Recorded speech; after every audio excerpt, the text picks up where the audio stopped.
So in here, we should have the latest collaboration between Spinnaker and Second, or however you pronounce it. You may recall the 50 Phantoms watch, that kind of blank pan lookalike that released a couple of years back. That one was really popular. Never managed to get my hands on one because they're limited edition and they tend to sell out really quickly. But for this year's collaboration, Spinnaker reached out and offered to send me one, so I wasn't going to pass up on that. I always thought they were pretty cool looking watches. Only this year, they seem to have taken a fairly different approach with this. In years past, these kind of Halloween themed watches have tended to have like Halloweeny colours, whereas this one, at least initially based on the photos they sent me, potentially deviates from that a bit. Still looks cool, might be a bit more wearable, we'll see. And I'm extra excited because I briefly saw something in the press release which I think you're going to be impressed by. So yeah, let's take a closer look, eh? Now you'll find an affiliate link to this watch in the video description if you do want to check it out for yourself. They haven't told me what I can and can't say or anything like that, which is good. And yeah, pretty cute little box there. Certainly different from the standard Spinnaker packaging. Some little goodies on the inside sleeve there. Pretty original looking packaging actually on this too. And you'll notice something straight out of the gate with this one. And this is the thing I kind of missed. Now from square on, the watch looked pretty normal. But man, that bezel is really distinct. And here it is, your first look at the Spinnaker Fleuss Automatic Phantom, the 2025 edition. And this version specifically is the 40mm Phantom Steel. Now there are a few key differences really between this watch and some of the previous Phantom watches. Number one, and one of the reasons I was interested in taking a look at this one, is the colour. You can see here this is a fully monochromatic look. I guess more in keeping with the ghosty theme. And I thought that was somewhat interesting because maybe it would open up more avenues to wear this watch rather than being a bit more limited by the bold colours of previous editions. There's also a couple of other quirks. This one also comes in a 43mm Phantom White version, so it's the first one to come in multiple sizes, I believe. And also, this bezel is not what I expected, so I gave my brain a quick refresh before taking a look at this one. And I never noticed that it had this bumpy bezel, as you can see here. Really unusual. Don't know what you guys make of that, but I'm assuming it's supposed to represent the kind of flowing gown outfits that you see these ghosties wearing. That kind of fluttered edge at the bottom. And I have to say, it really does look unique. I've never seen a watch quite like this at all. Really peculiar. And it also makes it not really look like any sort of homage watch, which I think for some people might be quite important. The previous version, of course, the 50 Phantoms, was a play on the 50 Fathoms, and it looked rather similar. Whereas this one looks much more standalone. There are just over 1,000 pieces of each model available, so it is a limited edition. This one launches today, if I can get this video up on the same day as recording it. And yeah, really quirky watch this. Looks maybe a little bit smaller than I imagined this. Okay, the exact sizes of this 40mm variant. I think perhaps it's just the thickness of that bezel that makes the watch look smaller. It's got quite a small dial. Yeah, it's maybe a hair under 40mm there. Look to look does look pretty short, 46.6. And the thickness, well, if you include that raised crystal, it's 13 on the dot, and that boxed crystal is actually fairly high on this one. Without it, it's more like 11mm, with a strap width of about 20mm there. I do think this watch is really cool and unusual. A conversation starter for sure. Very odd date wheel there as well. Now, I can't remember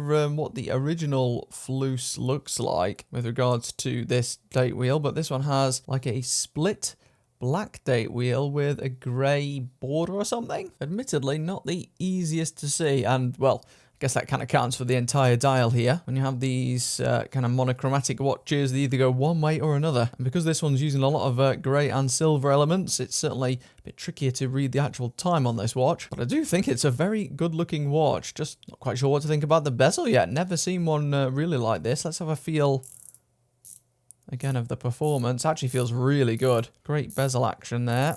And does it align? It does. Considering it's got no coin edge or anything like that, this undulating surface does provide some inherent mechanical grip actually, so it's really easy to turn. As for the full specs on this one, let's take a look, eh? As you can imagine, this case here is full 316L stainless steel. I'm assuming that includes the bezel as well. And finishing's really good here. Certainly Spinnaker stepping up their game in recent years. As you can see, that nice polished lip looks very shiny indeed. Also, really good integration with the bracelet on this one. Pretty good water resistance here. We've got 15 ATM, so not the full 20, but certainly good enough for almost anyone's usage, I suspect. Crystal on here is a sapphire crystal with an anti-reflective coating, and it is pretty good, and it's hard to tell a little bit on this just because of that monochromatic vibe. It inherently isn't quite as legible as some of the watches I've looked at previously, and you can see the kind of blue hue there from that AR coating. Of course, we have all these little ghosties spread across the dial. You can see why these are so popular at Halloween. I just think they look really cute. And also, they look awesome under low light. I'm assuming it's the same effect with this year's model. We also have a screw down crown here with that Spinnaker S on it. Now that is very responsive. Yeah, really silky. So couldn't really be improved much there. And then the bracelet itself is a solid stainless steel bracelet. Also comes with another strap I'll take a look at in a moment. It seems to use solid links throughout, even those end links on the back, which also do ship with quick release tabs there, so you can switch this out pretty quickly. Now the clasp itself certainly feels a little bit on the weaker side. Is at least partially milled there. Not sure exactly how this one's constructed. It looks a bit different from most, but overall pretty good.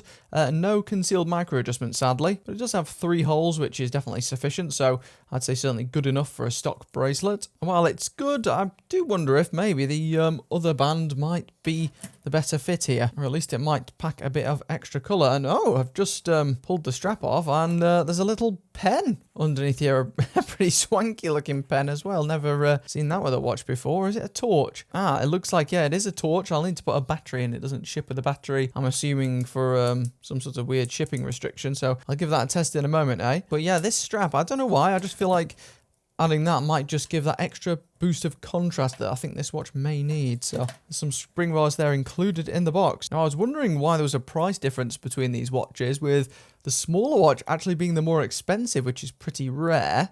And it turns out it's actually the movement. I'd missed that. What a bizarre rotor we have here. You can see here it's like one giant ghost effectively, but yeah, never seen one anything like that before. But this smaller watch has a Miyota 9015, which is pretty good. Definitely better than the Seiko NH35 in the bigger watch, which is the cheaper watch. Not often you see the bigger one being the cheaper one. But even then, there isn't a great deal of difference in price between them. $50 difference. This one is $525 at the time of writing, excluding any codes or anything. Whereas the other one is going to be $475. Really a peculiar rotor there, but certainly works. And it does give this watch a nice sweep, and also fairly thin profile. At least the main case is.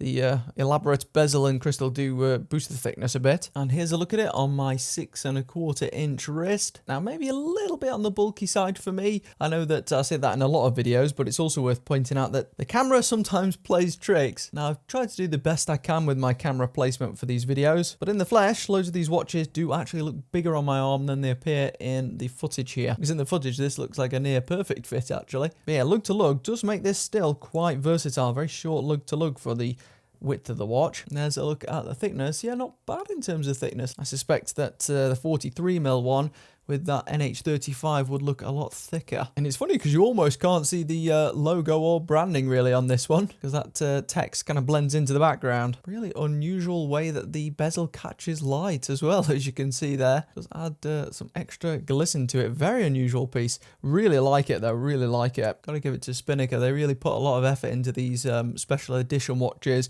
and well, you know, $500 is far from cheap. They aren't trying to scalp you with like a $2,000 special edition watch, which I suspect if another brand was making watches like this, that could easily run into that territory. Looks really cool. Yeah, something luxurious about it. Definitely is.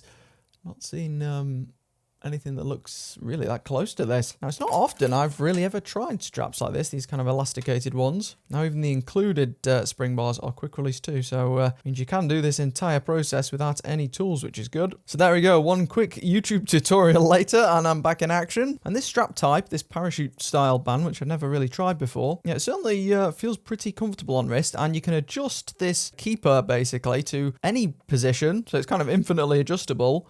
And you can just hook it over like this. So maybe not the absolute most secure strap type, but very comfortable. And man, I mean, I think this really completes the look with this watch. I think this watch looks much better like this. There we go. Just cluck my camera down one notch there. Yeah, I think this looks great. Really good choice of this central stripe with the strap. And because this strap type only passes once under the case, it doesn't really affect the on-wrist thickness all that much. You can see here, even with that strap fitted rather than the bracelet, it still doesn't sit too proudly off the wrist, which is good. And yeah, definitely suits the style of the watch. This is how I'd rock this watch for sure. And those phantoms on the dial, you'll see that they're actually two tones, so about 50% of them are one shade of like an off-white, and then the other 50% are more pure white, and the off-white ones perfectly match the strap too. You'll notice it's not quite a pure white with this, it has like a slight creaminess to it. Yeah, they've really matched it up nicely, and I think this watch looks great, really great. I'll give you a quick close-up with that strap on as well. Overall, pretty nice.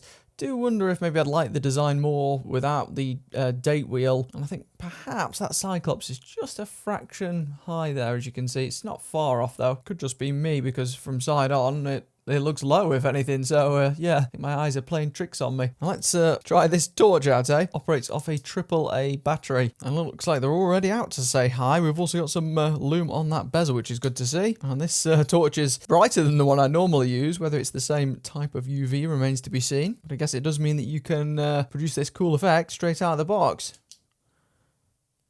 And there we go, look at that. Again, not the most practical design for sure, but it certainly looks really cute and cool. And that bezel, man, that bezel even looks good in low light. You can see here, I'm very, very impressed by that design. I'd love to know if there's any watches you can think of that have implemented a really similar bezel to this before, because perhaps there has been some. Not one I've really come across though. And you can see the low light performance here is just really strong. Let's test that crystal as well. But here is our control. We've got the hardy old Casio Oceanus, which we know is a sapphire crystal, and this should give us a fairly strong reading here, yes, on our diamond selector. And we're hoping for something similar with this one, and indeed, yeah, we get the same reading. So yeah, definitely a sapphire crystal. So there's your first look at the new Spinnaker Fleuss Phantom 40mm steel. In this case, it's linked in the video description if you want to get your hands on one while you still can. There's also the 43mm version. That one is pretty similar, just has that you know, not quite as good movements, and it's also got a slightly different lug style and case style. And yeah, I actually really like this watch. Definitely one of my favorite watches of the year so far. Just packed with personality, man, this one. I get the feeling that this is going to be seeing a lot of wrist time in the coming weeks. It's a shame in some ways that this is limited edition, because I would love to recommend this for many months to come, but by then they'll probably all be gone.